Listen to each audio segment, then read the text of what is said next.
Oh, fuck Matt Walsh. He's a transphobic piece of shit and he'll get what's coming to him. But you neckbeards still like to debate shit in the marketplace of ideals, so let's fucking rock. Let's fucking rock. That Kaepernick's victimhood narrative is totally fanciful. He grew up comfortable. He became a professional athlete. He decided to transition to social justice warrior after his playing career had taken a nosedive based on his poor performance, after he got benched for Blaine Gabbert, which is pretty much the worst humiliation a football player can possibly experience.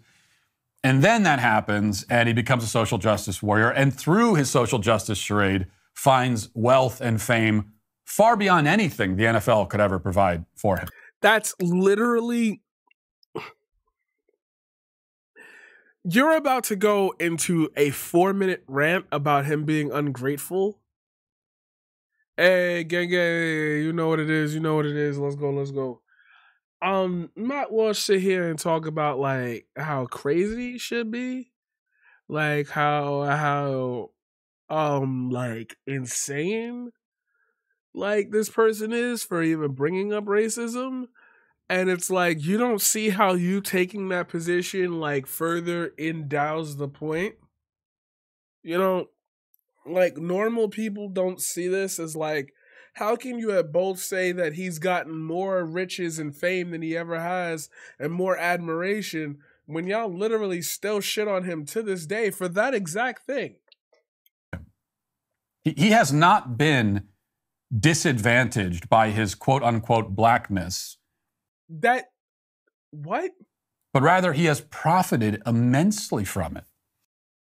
Oh, do you think that it's because he's black that he's profiting off the message? Or do you think that the message is profitable when it comes through black mouths? Because then you're saying that the inverse is false, that it wouldn't be profitable coming out of your mouth.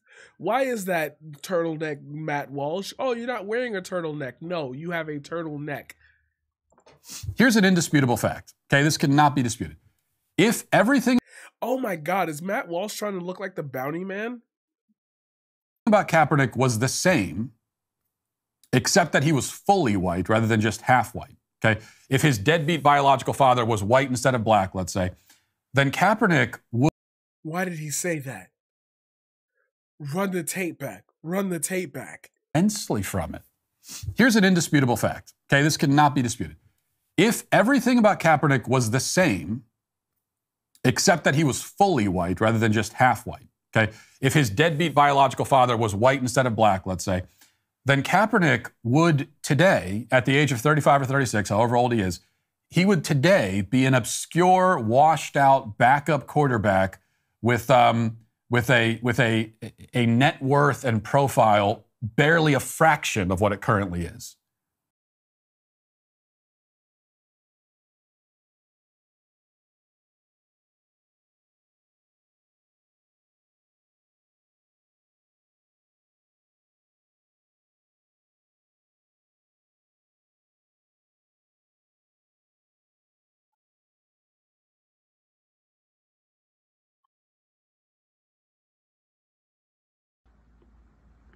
Huh?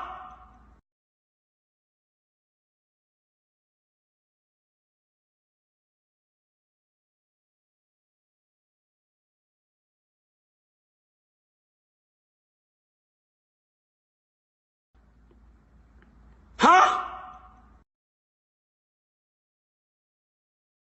Because what does that mean? What do you mean by that? Elaborate.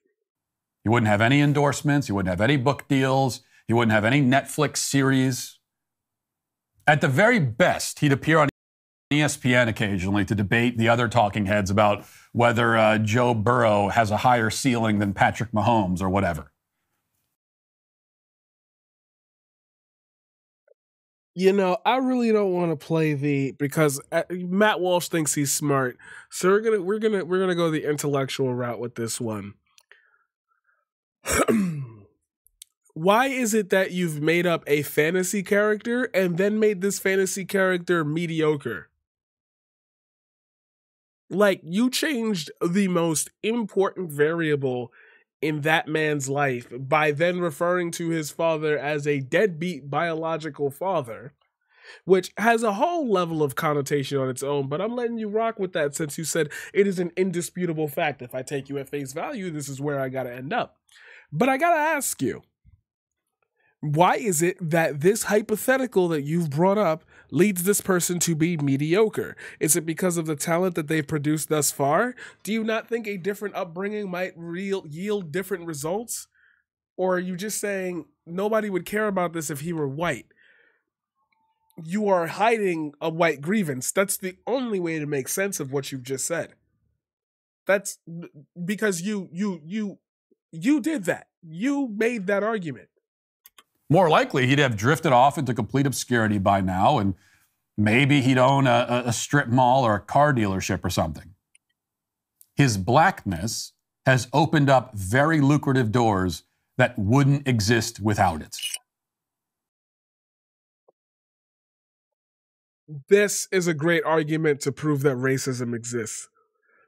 You say that his blackness has opened up the doors. Now I can say there is 0.001% of black people could pull this off.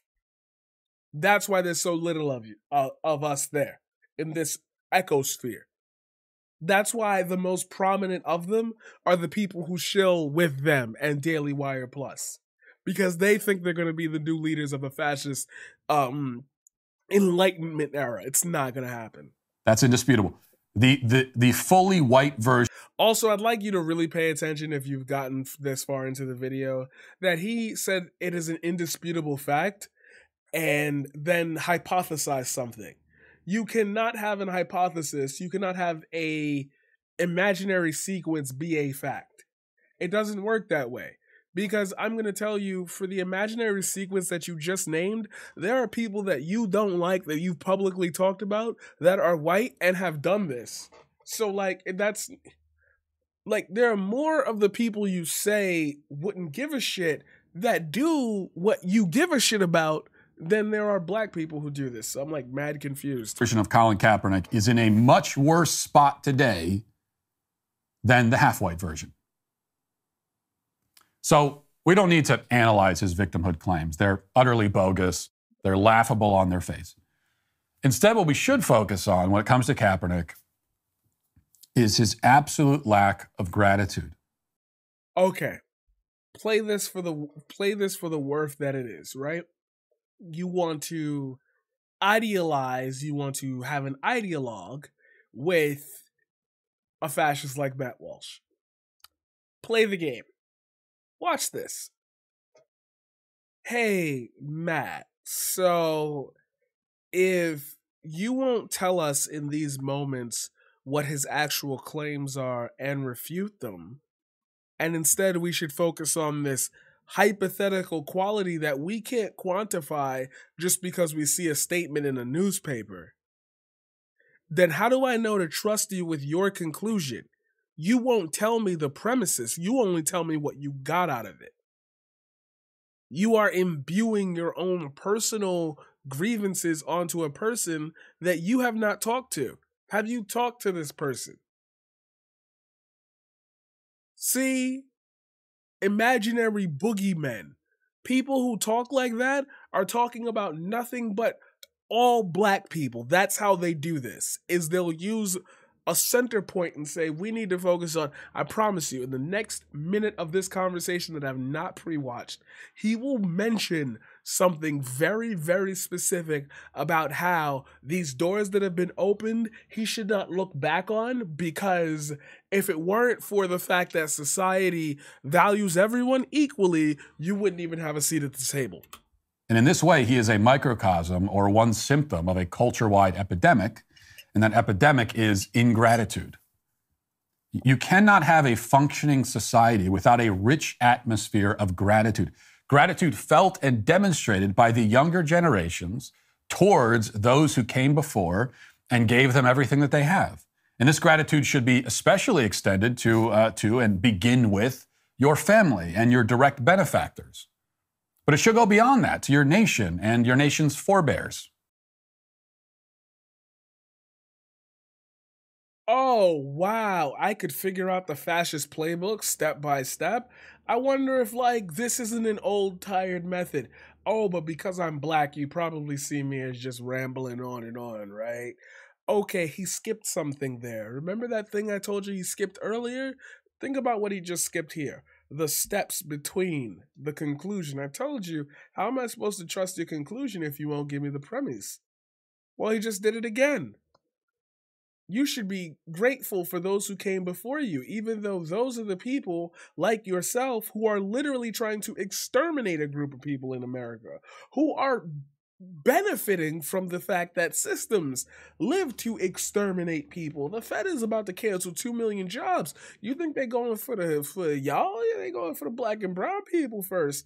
Your system is designed to crush people. So what should they have gratitude towards? Because the nation's forebears, the further back we go, I'm sorry, but you're going to consistently hit the slavery wall.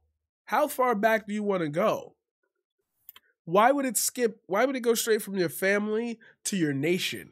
He didn't even say your neighbors, which I thought he was going to say. He said your nation, family to nation.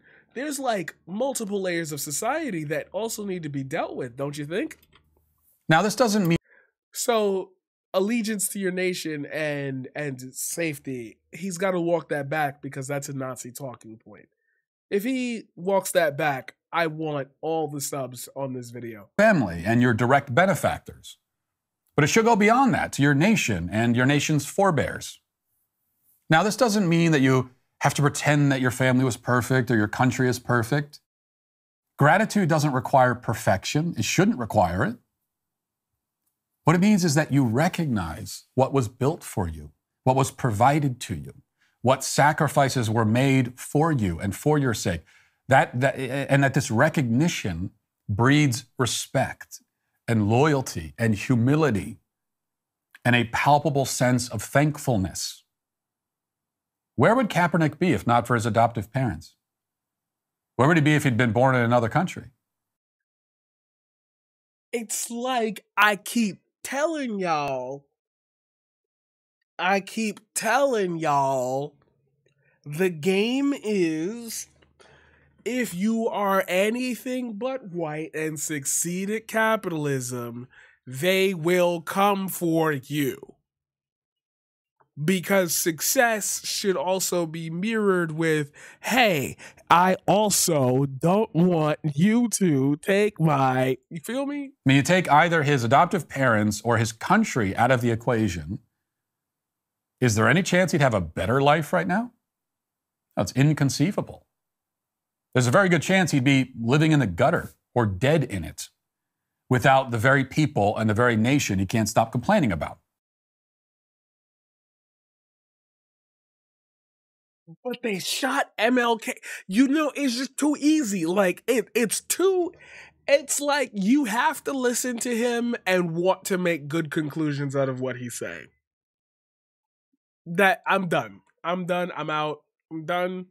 I'm out. It's been a pleasure. Hit that like, hit that subscribe. Hey, you've made it to the end of the video. 2 videos are gonna pop up here and they're gonna tell you to like click one of these. I think this one's gonna be this one's gonna be a subscribe, this one's gonna be an extra video. Or it could be 2 extra videos, but you should keep watching. Keep watching these videos. They're awesome, right? You really like them and you like me. I've got links in the description down below and you can click those to follow more of the stuff.